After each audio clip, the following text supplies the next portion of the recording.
नमस्कार। हम लोग मैथ में अनुपात समानुपात पढ़ रहे हैं और आज इस क्लास में पढ़ेंगे आय एवं व्यय पर आधारित प्रश्न।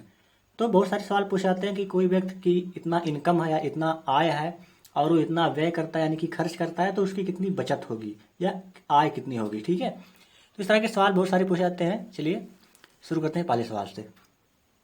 तो पहला प्रश्न है कि दो व्यक्तियों की आय का अनुपात 5:3 है, जबकि उनके व्यय का अनुपात 9:5 है। यदि वे क्रमशः 1300 रुपये और 900 रुपये बचाते हैं तो प्रत्येक की आय ज्ञात कीजिए। तो देखिए यहाँ पर दो व्यक्ति हैं, इनके आय का जो अनुपात है वह 5:3, यानी कि अगर एक व्यक्ति 5x रुपये कमाता है तो दूसरा व्यक्ति 3x रुपये कमाता है। ठीक है, जबकि उनके व्यय मतलब होता है खर्च,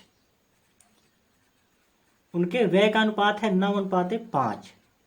तो हमने आय का अनुपातिक संख्या x मान लिया, तो व्यय का अनुपातिक संख्या y मान लेते हैं। यानी कि अगर एक व्यक्ति 9y रुपये खर्च करता है तो दूसरा 5y रुपये खर्च करता है। ठीक है, अब हमें करना क्या है, बस समीकरण बनाकर हल करना है। अब यहाँ पर देखिए कहा है कि वे क्रमशः 1300 रुपये और 900 रुपये बचाते हैं, तो बचत दिया है। 1300 रुपये और 900 रुपये क्या है, दोनों की अलग अलग बचत है। तो बचत कैसे निकालेंगे, आय में से व्यय घटा देंगे तो बचत मिल जाएगा। यानी जितना कमाया उतने में से कितना खर्च किया वो घटा देंगे तो बचत मिल जाएगा। तो पहले वाले व्यक्ति की जो बचत होगी 5x आय है, यानी कि 5x कमाया, 9y उसने खर्च कर दिया, यानी कि घटा देते हैं, तो उसका बचत कितना बचता है, 1300 रुपये। ठीक है, तो ये होगा पहला समीकरण। दूसरा समीकरण क्या बनेगा कि दूसरा व्यक्ति जो है 3x कमाता है और 5y खर्च करता है, तो 3x में से 5y घटा देंगे तो दूसरे का बचत मिल जाएगा, क्योंकि कमाई में से खर्च घटा दिए तो बचत मिलेगा, और बचत दिया है 900 रुपये। ठीक है, अब इसी को क्या करेंगे, हल करेंगे। ठीक है, पूछा है कि आय बताइए, प्रत्येक की आय। आय मतलब हमें अगर x मिल जाए तो हम 5x और 3x बता सकते हैं। तो आय बताने के लिए यानी कि x निकालने के लिए हम y को हटा देंगे, और अगर दो समीकरण दिया है तो समीकरण में से इसमें x का मान कैसे निकालते हैं और y का मान कैसे निकालते हैं तो आपको पता ही होगा। ठीक है, तो हमें x का मान निकालना है तो y को कैंसिल कर देते हैं। y को कैंसिल करने के लिए क्या करेंगे, इसे दो समीकरण मान लेंगे। ठीक है, यहाँ पर 9 है y और यहाँ पर 5y है। ठीक है, तो क्या करेंगे, यहाँ पर 5 से गुणा कर देंगे और यहाँ पर 9 से गुणा करेंगे। ठीक है, तो 5 से गुणा होगा तो 5 × 5 = 25x माइनस 9 × 5 = 45y और बराबर 13 का गुणा 5 में होगा तो 13 × 5 = 65 हो जाएगा। 9 का गुणा करेंगे तो 9 का गुणा 3 में होगा तो 27 हो जाएगा, माइनस 9 का गुणा 5 में होगा तो 45 हो जाएगा, और बराबर 9 का गुणा 9 में होगा तो ये 81 हो जाएगा। अब ध्यान से देखिए, यहाँ पर घटा देंगे तो ये माइनस हो जाएगा, प्लस हो जाएगा, ये भी माइनस हो जाएगा। अब देखिए 45y प्लस में 45y माइनस में, y वाले खत्म हो गए। अब हमें यहाँ से x मिल जाएगा। 25 प्लस में 27 माइनस में, 27 माइनस वाला ज़्यादा है तो माइनस 2x यहाँ बच जाएगा, बराबर ये 81 माइनस में है और 65 प्लस में है, तो माइनस वाला ज़्यादा है तो माइनस ही बचेगा, घटाएंगे तो हो जाएगा ये 1600 रुपये। यानी कि 2 शून्य तो ऐसे रहेंगे, 11 में से 5 जाएगा 6 बचेगा, और या 7 में से 6 जाएगा तो 1 बचेगा। तो अगर माइनस 2x बराबर माइनस 1600 है तो x बराबर क्या हो जाएगा, ये माइनस से माइनस कैंसिल हो जाएगा, 2 से भाग जाएगा, 16 में 8 बचेगा, तो x बराबर हो जाएगा 800। ठीक है, तो यहाँ से क्या करेंगे, अब पूछा है कि प्रत्येक की आय बताना है। तो एक की आय है 5x, यानी कि 5 × 800 कितना हो जाएगा, 8 × 5 = 40, यानी कि 4000। ठीक है, और दूसरे की आय कितनी होगी, दूसरे की आय है 3x, यानी कि 3 × 800 तो हो जाएगा 2400, यानी कि 2400।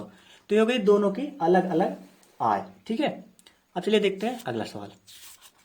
अगर वह पूछता तो y का मान निकालते, तो x को यहां से कैंसिल कर देते। ठीक है, अगला सवाल है ए और बी के प्रति माह आय क्रमशः 6000 रुपये और 8000 रुपये हैं। तो दोनों क्रमशः 70% और 80% खर्च करते हैं। दोनों की बचत में अनुपात ज्ञात कीजिए। तो देखिए ए जो है उसकी आय कितनी है, 6,000 रुपये, ठीक है। और जो बी है उसकी आय कितनी है, 8,000 रुपये, ठीक है। कह रहे कि दोनों 70% और 80% खर्च करते हैं, तो उनकी बचत का अनुपात ज्ञात कीजिए। देखिए बचत पूछा है, ठीक है। तो बचत के लिए कैसे करेंगे, खर्च दिया है, अगर ए 70% खर्च कर दिया तो बचाया कितना, 30%, ठीक है। अगर 70% खर्च कर दिया, टोटल 100% होता है, तो 70% खर्च कर दिया तो 30% बचा। बी 80% खर्च कर दिया तो बचाया कितना, 20%, ठीक है। अगर 80% खर्च कर दिया तो 20% बचाया, तो उनकी बचत क्या हो जाएगी, 6,000 का 30%, यहां से 2 शून्य कैंसिल जाएंगे और हो जाएगा 6×1800, ठीक है। ये कितना हो जाएगा, 8,000 का 20%, 2 शून्य कैंसिल जाएंगे ऊपर नीचे से, तो 8 दूना 16, तो क्या हो गए, ए का बचत 1800, बी का बचत 1600, ठीक है। तो हमने बचत निकाल लिया, पूछा है बचत का अनुपात, तो बचत का अनुपात कितना हो जाएगा, 1800 अनुपाते 1600, 2 शून्य से 2 शून्य कैसे हो जाएगा, 18 अनुपाते 16 बचेगा, इसे 2 से काटेंगे तो दोनों 18, 2 अट्ठे 16, ठीक है। तो जो बचत का अनुपात होगा दोनों का कितना होगा, 9:8, ठीक है। तो इस तरह के सवाल बड़े आसान होते हैं, बस ध्यान देना है कि दिया क्या है और निकालना क्या है, ठीक है। तो यहाँ खर्च दिया था, तो हमने क्या किया, इसका एक तरीका और भी था कि खर्च निकाल लेते और इसे आय में से घटा देते, तब भी बचत मिल जाता, लेकिन वो थोड़ा लंबा हो जाता। तो यहाँ से डायरेक्ट हमने बचत निकाल लिया और बचत का अनुपात मिल गया, ठीक है। अगला सवाल देखते हैं। अगला प्रश्न है कि ए और बी की आय का योग 33,000 रुपये है, यानी कि ए प्लस बी इन दोनों का जो आय है वो है 33,000 रुपये, ठीक है। समीकरण 1 मान लेते हैं। कह रहा ए अपनी आय का 60% और बी अपनी आय का 75% खर्च करता है। देखिए यहाँ पर दिया है खर्च करता है। यदि उनकी बचत में 4:3 अनुपात का अनुपात हो तो बी क्या बताए। देखिए यहाँ बचत का अनुपात दिया, ठीक है। तो खर्च दिया है तो बचत निकाल सकते हैं। कह रहा है ए अपनी आय का 60% खर्च करता है, तो खर्च किया 60%, तो बचाया कितना, 60 40, यानी कि 40% बचा लिया, ठीक है। बी अपनी आय का 75% खर्च करता है, तो बचाया कितना, अगर 75% खर्च कर दिया तो बचाया 25%।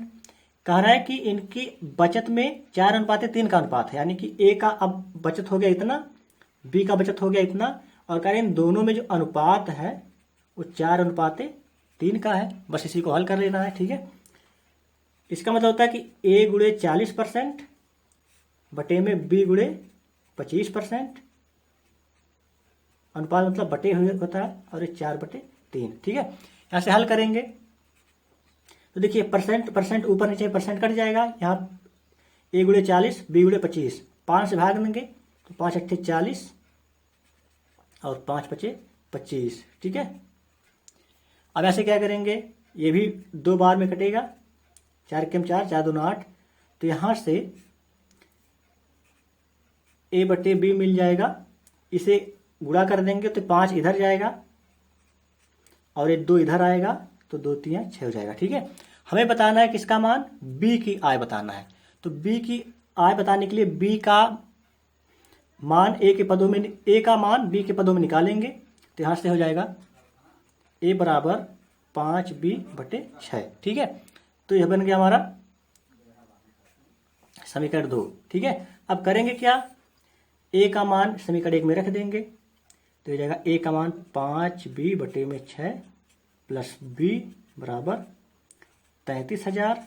तो इसका एलसीएम लेंगे तो ये 6b इधर हो जाएगा, तो 5b प्लस 6b और बटे में 6, 33,000 हो जाएगा। 6 5 11b और इधर चला जाएगा तो 33,000 गुणे में 6, ठीक है। तो यहाँ से 11 3 33 हो जाएगा और बी का मान हो जाएगा 3 6 18। तो बी का मान कितना हो गया, 18,000, ठीक है। या बी की आय कितनी हो गया, 18,000।